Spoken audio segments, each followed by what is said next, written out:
గణేశాయ నమః, గాయత్రీదేవ్యే నమః, మహాసరస్వతి నమః, మాతాపితృభ్యో నమః. ముందుగా ప్రేక్షక వీక్షణ మహాశైలందరికీ కూడా నమస్కారం.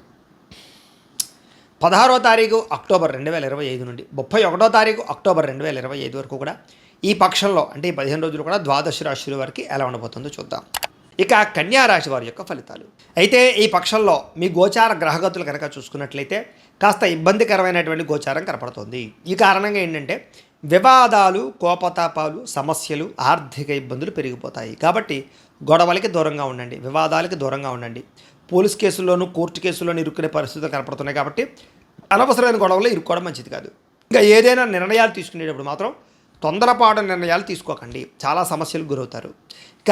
ఏ కార్యక్రమం చేపట్టినా సరే కొంచెం ఆలస్యంగా జరుగుతూ ఉంటుంది. అలాగే సంతృప్తికరంగా ఏ పని మీకు పూర్తవదు. కాబట్టి టెన్షన్ పడిపోకండి, గట్టిగా ప్రయత్నం చేయండి. కుటుంబంలో అనుకోనటువంటి చికాకులు, వ్యవహారాలు కనపడుతున్నాయి. ఒకసారి జాతక పరిశీలన కూడా ఒకసారి గట్టిగా చేయించుకోవాలి మీరు. అలాగే గృహ నిర్మాణ పనులన్నీ కూడా కొంచెం ఆలస్యంగా జరుగుతాయి. బ్యాంకు లావాదేవీలు కొంచెం చికాకులు కలగజేస్తాయి.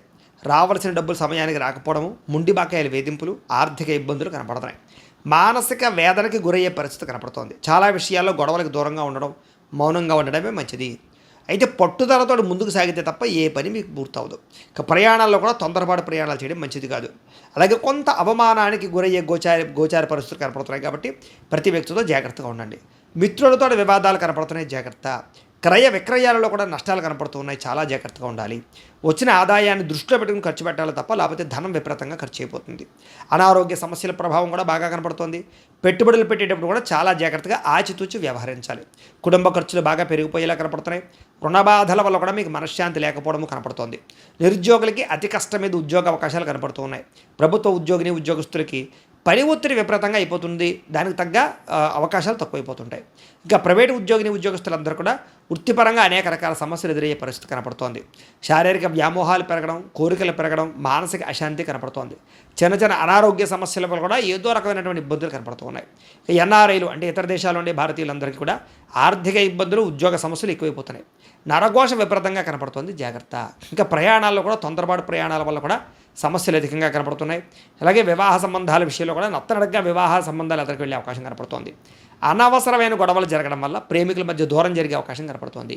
భార్యాభర్తల మధ్య అనుమానపు ఆలోచనలు, నూతన వ్యక్తులతో లావాదేవీలు జరిపితే నష్టాలు, అలాగే నమ్మక ద్రోహాలు బాగా పెరిగిపోవడము, అలాగే ప్రేమికుల మధ్య గొడవలు పడడము, ప్రేమ వివాహాలు చెడిపోవడము జరిగే అవకాశాలు కనపడుతున్నాయి. విద్యార్థులు కూడా ఇంట్లో తల్లిదండ్రులు చెప్పిన మాట వినకపోవడం, లేదా చెడు స్నేహితులతో తిరగడం, చెడు వ్యసనాలు, లేదా సెల్ ఫోన్ వ్యామోహాలు, ప్రేమ వ్యామోహాలు, వీటి వల్ల పాడయ్యే అవకాశం కనపడుతుంది, జాగ్రత్తగా ఉండాలి. ఇక ఉద్యోగస్తులకి ప్రతిభకు తగ్గ అవకాశాలు రావడం లేదు. ఉద్యోగ కార్యాలయాలు అధికారిక ఒత్తిడి బాగా కనపడుతోంది. స్త్రీలకి అనవసరమైనటువంటి వ్యవహారాల పట్ల శ్రద్ధ పెట్టడం, షాపింగ్ మాల్స్, లేకపోతే రకరకాల చీరలు, బట్టలు, నగలు, వీటి పట్ల ఎక్కువ డబ్బులు వృధా చేసే అవకాశం కనపడుతుంది. భర్తతో విభేదాలు కనపడుతున్నాయి, జాగ్రత్తగా ఉండాలి. వ్యాపారపరంగా కూడా అంతంత మాత్రమే వ్యాపార లాభాలే కనపడుతున్నాయి. వ్యాపారాన్ని విస్తరిద్దామనుకున్నా, పెట్టుబడులు పెడదామన్నా సరే సరైన ఆదాయం లేకపోవడము, రుణాలు మంజూరు అవ్వకపోవడము, ఆర్థిక ఇబ్బందులు, డబ్బులు రొటేషన్ అవ్వకపోవడం జరిగే అవకాశాలు కనపడుతున్నాయి. ఏది ఏమైనా కూడా ఒక్కసారి మీ పర్సనల్ జాతకం కూడా ఎలా ఉందో ఒకసారి చూపించుకుని, ఏదైనా దోషాలు ఉంటే వాటికి పరిహారాలు చేయించుకుని ముందడుగు వేసినట్లయితే మీకు రాబోయే రోజులు శుభప్రదంగా ఉంటాయి అని తెలియజేస్తూ